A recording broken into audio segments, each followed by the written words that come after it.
Coverage of Decision 2024 continues now. The presidential election has been called. I will fight for you, for your family. Plus, we are live with Secretary of State Adrian Fontes. We'll bring you the local updates as they come in. Arizona Decision 2024 Election Day coverage on 12 Plus, the streaming home of 12 News. Good morning, Arizona. I am Allison Rodriguez. I'm Emily Pritchard. Thank you for keeping it here with us on 12 Plus for a special extended version of Today in AZ. While much of the country was sleeping, Donald Trump was declared the winner of the 2024 presidential race. That's right. Hours before the announcement, the president-elect did give a victory speech in Florida, though the race had not yet been called. But take a listen. So I want to thank the American people for the extraordinary honor of being elected your 47th president and your 45th president. Swing state Wisconsin was called for Mr. Trump around 3:30 this morning Arizona time. That put him at 277 electoral college votes. That, of course, is up 7 from the needed 270 to clinch after he already got North Carolina, Pennsylvania as well. And then Wisconsin really put him over. His opponent, Vice President Kamala Harris, she's sitting at 224 electoral college votes. So there's really no way for her to make up that gap here. Mr. Trump would make now the second candidate in U.S. history to win non-consecutive White House terms. And we know you care about what happened in your local election results, and that's what we're turning to right now, starting with Arizona's highly watched U.S. Senate race. You can see on your screen Democrat Ruben Gallego and Republican Kari Lake vying for that seat that is being vacated by independent Senator Kyrsten Sinema. And you see Gallego with 50% of the vote, Kari Lake trailing with 48%, Gallego leading with more than 61,000 votes. And the race for Maricopa County Recorder, let's look at this one here. Republican Justin Heap has a narrow lead right now over Democrat Tim Stringham. So you're seeing Stringham at 48%, both newcomers to this role here, as Justin Heap was able to beat out incumbent Stephen Richer, who is the current recorder in the primary. So Heap is now ahead. So it looks like this still will stay a Republican for Maricopa County Recorder. And taking a look right now at the race to be the next Maricopa County Sheriff. A lot of eyes on this one. As of now, Republican Jerry Sheridan leading Democrat Tyler Camp. You see Sheridan with 53% of the vote, Camp trailing with 47%. Republican incumbent Rachel Mitchell ahead of Democrat Tamika Wooten in the race for Maricopa County Attorney. That's what you're looking at here. You see Mitchell sitting at 54% of the vote, Wooten at 46%. Here's a major development this morning. Proposition 139, the measure that would guarantee the right to an abortion in Arizona and the state constitution, has passed. You see that check mark next to the 62% of the vote saying yes, 38% saying no. All right, 7:04 coming up on 7:05. Let's send you over to meteorologist Ginger Jeffries as you head out the door on this Wednesday. But hey, grab that jacket or sweater before you go. Definitely, you're going to need it. We already saw fresh snow coming down in the higher elevations right now. As you can see, it's starting to dissipate, but this is the way it looked this morning. Yeah, Arizona's gondola cam. So above about 9,500 foot level, it looks like we accumulated. There was a dusting down around 7,000 feet, but it doesn't look like it's going to be sticking. And now all the cold air trailing the front, that's going to stay with us today. As a result, I'm talking about winds and temperatures that are a little bit below normal. But hey, because of the fresh snow, wanted to remind you, did you know Snow Bowl opens November 22nd? At least that's a scheduled day. All right, now forecast highs for us today. Upper 60s and low 70s. I've got 65 in Fountain Hills, 69 in Chandler, 71 in Glendale, and 71 in Goodyear. But wind, this is a key component of our forecast today because the winds are definitely going to be picking up right around the 4 o'clock hour. That's the wind that trails the frontal boundary. It continues to push it away from us. And this is a wind that's a cold wind. So look out and be ready for this one. Daytime highs continue to cool off into tomorrow. Thanks, Ginger. Time now, 7:06. Okay, Buckeye drivers, build extra time to your commute. ADOT's not focusing this camera, but you can still see that everyone is slowly flowing around that Left lanes remain blocked. This is near Verrado Way on I-10 eastbound Buckeye. We'll have a better look at that on my traffic maps here. So you can see it's about 7 miles before you get to the 303 in the West Valley. That's where these backups are occurring there, far west. This is a massive high country closure. It's I-40 eastbound. That is still closed at Flagstaff until further notice. People are sliding off the interstate because of the winter weather there. So that's why they shut that section of the interstate down right now. So you're going to have to work your way through town, get on North 4th Street to rejoin I-40 eastbound. Thanks for the heads up on that, Lauren. We know that can impact a lot of people. Now we're turning back to Decision 2024 and the election analysis you're salivating for, maybe as much as that cup of coffee this morning. 12 News political insider Bram Resnick joining us live in studio again this morning to focus on our national politics. Yeah, I think we could all use a strong cup of joe this morning. I know there's a lot of excitement, but also anxiety out there. Absolutely. Amongst our viewers. Brams, I want to talk about the top of the ticket here. Let's talk about this presidential race being called for former President Donald Trump, who will now be is president-elect, essentially. Did this surprise you? Because all of the polls were saying they were so close, but were these really within the margin of error? No. In many cases, they were beyond the margin of error. And to answer your question more directly, no, it didn't surprise me. Because in this race, nothing really would have surprised me. After we know the polls have been having a hard time over the last several cycles in actually measuring voter sentiment. And so that's one thing that was going for it. And the other was you had this unprecedented campaign where you had one candidate who has been campaigning for just 3.5 months to be president and really just introducing herself to the country in that time. That was very unusual. And Donald Trump, who will be the first convicted felon to be president, that is very significant.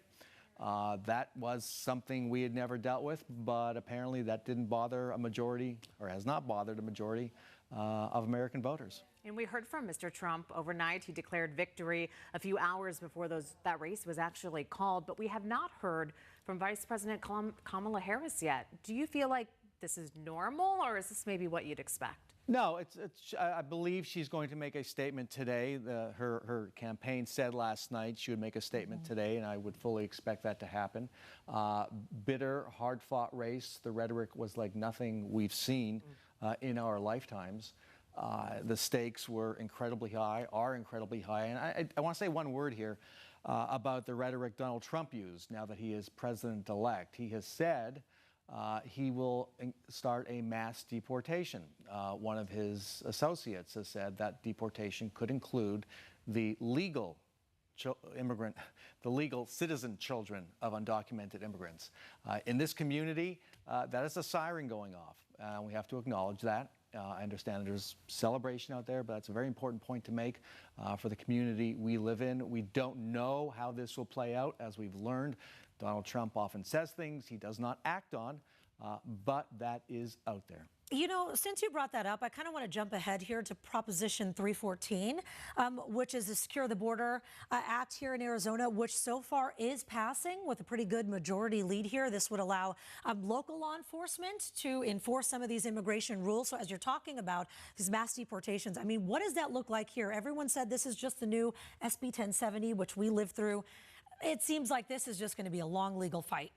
Well, it is a long legal fight. So this, is what's known as a messaging measure to get people to the ballot. And clearly you see the frustration, and that is bipartisan, Republican, Democrat, Independent, when you see a number like 63% like that. But on two fronts, this really is meaningless, for the moment at least. This is unenforceable because of a Supreme Court ruling in 2012 on SB 1070 that said local law enforcement, local and state, cannot enforce federal immigration laws. That's going through the courts. It might eventually make it to the Supreme Court thanks to a very similar Texas law. The other thing is, there's no money to do this. As we've all heard, our law enforcement agencies are all pretty strapped right now. There's no money to do this. So even if it were the law were to become the law, it's unclear how it would even take effect. And we know Republicans will take control of the U.S. Senate. I know you wanted to touch on our U.S. Senate race, which is so close here in Arizona between Democrat Ruben Gallego and Republican Kari Lake, with Gallego leading. I mean, where is this going to all end up at? Well, Ruben Gallego made a speech last night when he had I think it was a 6 or 7 point lead. It wasn't a victory speech because there were still a lot of ballots to cast. Right now, there are about 1 million left, but it came close to it. The word this morning is slow your roll. Yeah. You see now that Ruben Gallego and Kari Lake separated by 2 points, 2 percentage points, and that could change with 1 million ballots left to count. Across the state, I mean, there's a lot of work to do. Also, we know because of unsubstantiated bomb threats that 3 of our counties here are going to have delayed results.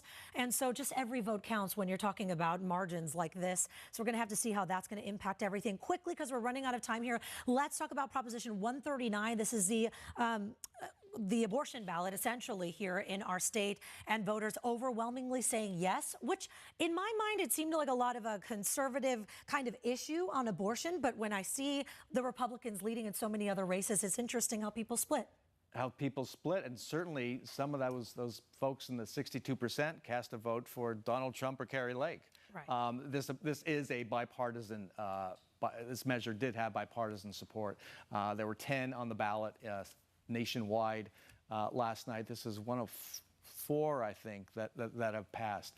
This is significant. It'll enshrine the right to an abortion in the state constitution. However, as advocates have told me, the fight is not over. They expect legal challenges to this, and depending on the composition of the federal government, our state government, you don't know how things could change when it comes to the law on abortion, reproductive rights. That fight is not over. Our Election Day coverage is still not over either. You will be with us here on 12 News throughout the day and the weeks to follow. Bram, we appreciate your analysis for us this morning and covering it all for us. My pleasure. Thanks. So Maricopa County election employees, they are still working right now to make sure all the ballots are processed. As Bram was mentioning, there's still a lot to go through. 12 News journalist Jen Wall has more now from the Tabulation and Election Center. I'm Jen Wall in Phoenix. The Maricopa County Tabulation and Election Center is busy once again this morning. Employees hard at work processing your ballots. Initial unofficial results are now posted for the 2024 general election in Maricopa County. The results representing more than 1.1 million ballots, about 43% of total eligible voters. The drop coming down at 8 p.m. last night, and it includes Maricopa County ballots returned by last Tuesday.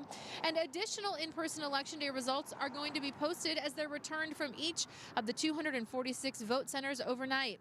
County Supervisor Bill Gates says they will continue to tabulate ballots until they run out. And ahead today, the county tells us an estimate of early ballots dropped off on Election Day will be available early this morning. Those early ballots have to be signature verified and processed before counted. The county also has to research provisional ballots and cure questionable signatures. Gates adding Maricopa County is still on track to finish tabulating all ballots in the next 10 to 13 days, which is where Maricopa County has been historically through the 1990s and what we have been reporting recently too. We expect that next big vote drop to come later on this evening, and that is what we are hearing from the county. Thank you, Jen. We're now turning to your weather impact on your Wednesday morning. Meteorologist Ginger Jeffries joining us as we turn to 7:15. And Ginger, you have our current conditions as we're stepping out the door. Definitely on the cooler side. You're going to feel it out there. Not only did we get fresh snow this morning, which means there's a lot of cold air overhead, but we've got some wind to bring that cooler air right into our neck of the woods. I'm calling it sunny and breezy. I know we still can't complain about 72 degrees, but by our standards, that means the bulk of your day is going to be in the 60s, and that's on the mild side for us. Then tonight, courtesy of gusty winds, temperatures are really coming down. I've got 49 degrees on the horizon. So yeah, the radar still shows some saturation, some freezing rain and snow in the higher elevations. I zeroed in on this guy because it looks like we've got a little bit of activity on the 101, but then Lauren pulled up some of the ADOT cameras. Doesn't look like anything's actually making its way to the surface. So this area of low pressure, it's getting wrapped up in the jet stream and pushed away from us. There is some instability trailing the front, so that could spring a leak overhead tomorrow. It does look like that's going to stay in the higher elevations, but the cold air, that is definitely going to drop into play. Yesterday, I showed you we just have that freeze warning to the northwest of us, but now the National Weather Service has extended it to portions of Gila, Maricopa, and Pinal counties. So friends, get ready. Numbers are definitely going to be on the cooler side tonight and staying below the normal range through tomorrow. Lauren? Thanks, Ginger. Time is 7:16. We got a lot to go over here in traffic. So we'll start with the northbound Loop 101 at the Red Mountain 202. ADOT zoomed out, of course, but there were multiple lanes being blocked off by this crash, and things are very slowly moving there on those lanes. And then far west, about 7 miles before the Loop 303. This is at Verrado Way. I-10 eastbound, very slow. It's stop and go. The left lanes remain blocked there, so build an extra 15 minutes if you are commuting in from Buckeye right now. Big time closure in the high country. I-40 eastbound still closed at Flagstaff, so you're going to have to work your way through town and get on North 4th Street to rejoin the I-40 eastbound. Thanks for the heads up on that, Lauren. At 7:17, we're turning to a developing story out of the East Valley. The Mesa community is mourning a tragic loss today after 5 people died in a plane crash. 12 News journalist Troy Lynch is reporting now from the East Valley. Yeah, officials are saying that this crash happened around 4:40 on Tuesday night. We are on Greenfield Road right now, the road where the crash actually took place. You could see it right behind me. This crash ultimately resulting in 5 people dying here at Falcon Field on Tuesday. We do want to warn you that these images that you are about to see are intense. Now, officials are saying from the National Transportation Safety Board that the investigators are supposed to arrive sometime today. They're also saying that a Honda HA410 Jet crashed through a fence and into a car on Greenfield Road after aborting a takeoff here at Falcon Field. Now, we're not sure how many people in total were on board or in the car, and we're still waiting to hear back if the road is going to be open up today or anytime soon, because many different workers here at the airport or the museum are trying to get in. But we do know that the plane is supposed to be taken to a secure facility for further investigations, and it's going to primarily focus on the pilot, the aircraft, and the operating environment. All right, Troy, thank you. Let's get back to Decision 2024 coverage now. Voting is over in Arizona. And while the presidential race has been called nationally, the results from our state have not been. There is still work to do. We're joined live now by Secretary of State Adrian Fontes via Zoom this morning. Secretary Fontes, thank you so much for joining us. Good morning. Thanks for having me. Good morning. So we want to know what your assessment of how yesterday went is. Well, we had mostly some great results from the election administration perspective, except for in Apache County. We had some really significant technical issues with both the voter check-in system and some of the printers up there. And they had to extend hours, a couple of hours for some of those voters who ended up hopefully getting as many of those folks voting as possible. But otherwise, across the rest of the state of Arizona, we saw some really great results. Folks excited to be voting, casting their ballots, and now it's time to count everything up and wrap this thing up over time. Well, as we did mention, there's still a lot of work to do, right? Secretary Fontes, there were also some unsubstantiated bomb threats that came in here and did impact some counties. So can you walk us through what happens next, what that impact looks like today and forward? Yeah, well, we had been spending a lot of time preparing for this exact sort of thing. When I took office in January of 2023, we made sure to increase our security protocols across the entire institution and across the whole state with county offices, opening up those lines of communication, not only with emergency responding types of folks, but law enforcement folks as well.